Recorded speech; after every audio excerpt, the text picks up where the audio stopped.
सुल्तानगंज विधानसभा चुनाव से पहले बड़ा सियासी उलटफेर, शिवाजी सेना ने राजद नेता चंदन सिन्हा को दिया खुला समर्थन। सुल्तानगंज प्रखंड के रसीदपुर में शिवाजी सेना की कार्यकारिणी बैठक आयोजित की गई, जिसकी अध्यक्षता डॉक्टर दिवाकर सिंह ने की। इस बैठक में प्रोफेसर डॉक्टर अमरकांत सिंह, राजेश सिन्हा, सुबोध सिंह, सचिव शशि रंजन सिंह समेत 35 गांवों के प्रतिनिधियों ने हिस्सा लिया। बैठक का सबसे बड़ा फैसला, शिवाजी सेना ने सर्वसम्मति से घोषणा की कि आगामी विधानसभा चुनाव में वे राजद नेता चंदन कुमार सिन्हा का समर्थन करेंगे। शिवाजी सेना का आरोप है कि कुर्मी समाज को वर्षों से योजनाओं और विकास से वंचित रखा गया, अब बदलाव जरूरी है। यह समर्थन क्यों महत्वपूर्ण है? क्योंकि शिवाजी सेना का गहरा जनाधार है और इस फैसले से सुल्तानगंज की चुनावी लड़ाई में नया समीकरण बन गया है। चंदन सिन्हा, भावी उम्मीदवार, सुल्तानगंज ने मौके पर कहा कि हम इनका विश्वास कभी नहीं तोड़ेंगे। शिवाजी सेना के हर सपने को पूरा करेंगे और क्षेत्र का विकास करेंगे। अमरकांत सिंह ने कहा कि हमने चंदन सिन्हा को इसलिए चुना क्योंकि वे समाज को जोड़ने और समतामूलक व्यवस्था देने का वादा कर रहे हैं। यह फैसला सुल्तानगंज चुनावी रणभूमि को पूरी तरह बदल सकता है। अब देखने वाली बात होगी कि शिवाजी सेना का यह समर्थन चंदन सिन्हा को सीधी बढ़त दिलाता है या मुकाबला और ज्यादा दिलचस्प होगा। एन न्यूज लाइव पर हम लाएंगे इस बड़े सियासी घटनाक्रम से जुड़ा हर अपडेट सबसे पहले। क्यों इनको बनाया गया, आखिर क्या जरूरत पड़ी? ये आपको अब नेतृत्व करने के लिए आज चुने हैं, तो कैसा सहयोग रहा? क्या हुआ कि हमारे समाज ने हमेशा ये महसूस किया कि जो नेतृत्व मिलना चाहिए राजनीतिक रूप से, वो नेतृत्व हमारे समाज को नहीं मिला। तो इस उद्देश्य से समाज के कई लोग हमारे पास आए और उनका ये हम लोगों के सब लोगों ने मीटिंग की आपस में, और मीटिंग करके ये निर्णय लिया कि इस बार आप आगे आइए और हमारे समाज का प्रतिनिधित्व कीजिए। साथ साथ हम राजनीतिक स्थिति में जो पिछड़ापन हमारा है उसको लेकर करके सब बैठक हुई और ये निर्णय लिया गया कि आप अगर आगे आते हैं तो पूरा शिवाजी सेना आपके साथ खड़ा है, आप राजनीतिक रूप से आगे बढ़िए, हम लोग सारा समर्थन आपको देंगे। कितना असर डालेगी ये असर? आप ये समझ लीजिए, आप अगर सामाजिक परिप्रेक्ष्य में भी अगर देखते हैं तो सुल्तानगंज विधानसभा लास्ट 6 इलेक्शन से इसी वर्ग से लीड किया है। सभी ने जो हमारा जो है जनसंख्या 1,03,000 के आसपास है पूरे मंडल समाज, और इस मंडल समाज अगर चाह लिया तो निश्चित रूप से सुल्तानगंज का प्रतिनिधित्व इसी समाज को मिलेगा और आगे इलेक्शन में आपको इसका परिणाम दिखेगा। जनता से कुछ कहना चाहेंगे? जनता से मैं कहना चाहूँगा कि सुल्तानगंज के विकास के लिए, सुल्तानगंज के अभी तक जो भी प्रतिनिधित्व हुआ 1952 से लेकर करके आज जो 2025 का चुनाव हो रहा है, 17 इलेक्शन हो चुका है। 17 इलेक्शन में लोगों ने प्रतिनिधि चुना है। इस बार आप ऐसे प्रतिनिधि को चुने जो सुल्तानगंज के चहुमुखी विकास के लिए और पूरे जनता के लिए, उनके भलाई के लिए सोचे, ना कि सिर्फ अपने लिए सोचे, और सुल्तानगंज का आवाज़ बनकर विधानसभा में अपना जो यहाँ पर कमी है, सुल्तानगंज में जो विकास नहीं हुआ उसको रख पाए, इस तरह का प्रतिनिधि आप चुनिए।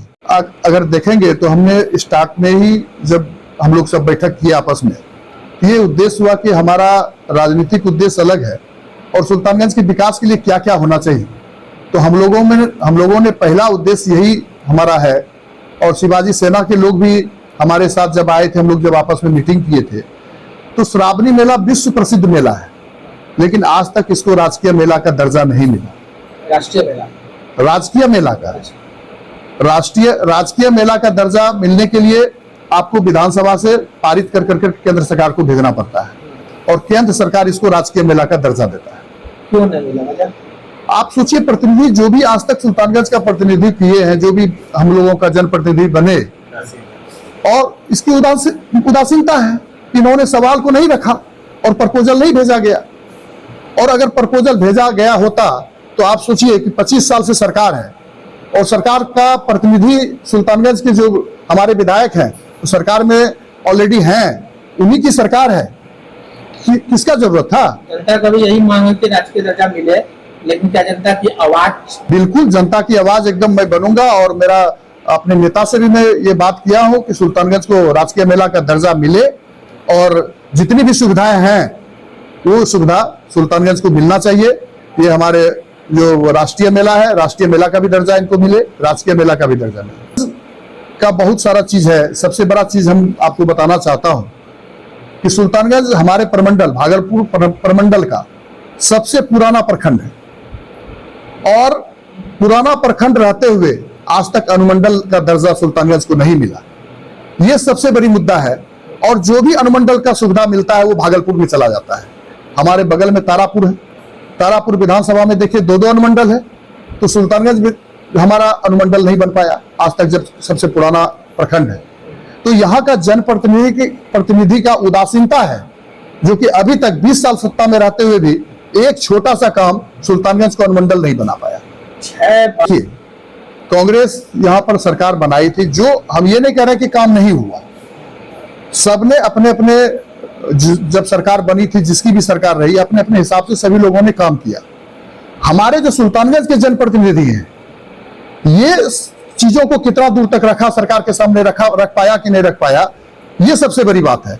हमारे यहाँ हमारे जनप्रतिनिधि की उदासीनता के कारण आज सुल्तानगंज पीछे है। और आप ये देखिए ना, 3 साल में 3 बार पुल गिर गया। 3 साल में ये मुद्दा बड़ा है। ये 3 बार हमारा सुल्तानगंज का पुल गिरा। इस पर कोई कमेटी नहीं अभी तक गठित हुआ कि पुल क्यों गिरा, और उल्टे उसको ब्लैकलिस्ट करना चाहिए उस कंपनी को, तो उसको तोहफे में भागलपुर पुल भी उसी को कंपनी को दे दिया गया। आप ये सोचिए कितना बड़ा भ्रष्टाचार है। एक चीज और है के लिए आवाज उठाएंगे और हमारी सरकार को बनने दीजिए, हम लोग जांच कराएंगे, वैसे कंपनियों पर जांच कराएंगे कि क्यों 3 साल में 3 बार पुल गिरा, आखिर इसका क्या कारण है। और जो मलबा है उसको मलबा को साफ कराएंगे। डॉल्फिन एरिया है, आप लोग जानते ही होंगे, आप लोग पत्रकार हैं, डॉल्फिन के लिए इसको सिक्योर किया गया इस एरिया को, और उस पर क्या असर पड़ रहा है, बहुत बुरा असर पड़ रहा है हमारे यहाँ पर। उस पर भी हम लोग उसका देखेंगे, ख्याल करेंगे, और जो भी इसके दोषी होंगे उस पर पूरी कार्रवाई की जाएगी। सरकार जब हमारी बनेगी उस पर जांच किया जाएगा और दोषियों पर कार्रवाई की जाएगी। शिवाजी सेना सुल्तानगंज विधानसभा क्षेत्र का, इसका गठन मई महीना में किया गया था। इनफैक्ट मार्च महीना में हम लोग इसका विधिवत शुरुआत किए थे, और ये आज कार्यकारिणी की बैठक थी। लगभग 20 गांव के आदमी हम कुर्मी समाज के आज जुटे हुए हैं। शिवाजी संगठन जो हम लोग बनाए हैं सेना, इसका उद्देश्य है कि हमारे कुर्मी भाई जितना है वो संगठित हों और आने वाले चुनाव में हम अपना प्रतिनिधित्व करने के लिए अपने व्यक्ति को भेजें। शिवाजी सेना का कार्य समाज में जो हमारा कुर्मी भाई है, वो अगर किसी चीज़ में पिछड़ रहा है तो उसको सपोर्ट करना है। और राजनीतिक, चूंकि अभी विधानसभा का चुनाव होने वाला है, तो उसमें हम लोग अपना प्रतिनिधित्व खोज रहे हैं। और इस दिशा में फिलहाल हम लोग चंदन कुमार सिन्हा और राजीव पटेल जो मजबूत दावेदार हैं, हम लोगों ने आगे उनको किया है, और पूरा समर्थन कुर्मी समाज का, शिवाजी सेना का उनके साथ है। हम लोग जी जान से उसमें भिड़े हुए हैं। इसी संदर्भ में हम लोग आज बैठक किए थे यहाँ पे, और हमारी जो अगली सामान्य बैठक होगी वो 20 जुलाई को करहरिया पंचायत के बाथ गांव में आयोजित किया गया है। पंचायत कौन से सिंह अध्यक्ष हैं, संरक्षक राजेश कुमार सिन्हा जी, और मैं खुद संरक्षक हूँ। ये अरविंद कुमार सिंह जी उपाध्यक्ष हैं, सेक्रेटरी हमारे यहाँ पे शशि रंजन जी हैं, और बाकी जितने भी प्रत्येक गांव, हम लोग 22-25 गांव हैं, 22 गांव के लोग आज मौजूद हैं, प्रतिनिधित्व अपने अपने गांव का कर रहे हैं। ये आप लोग तय कि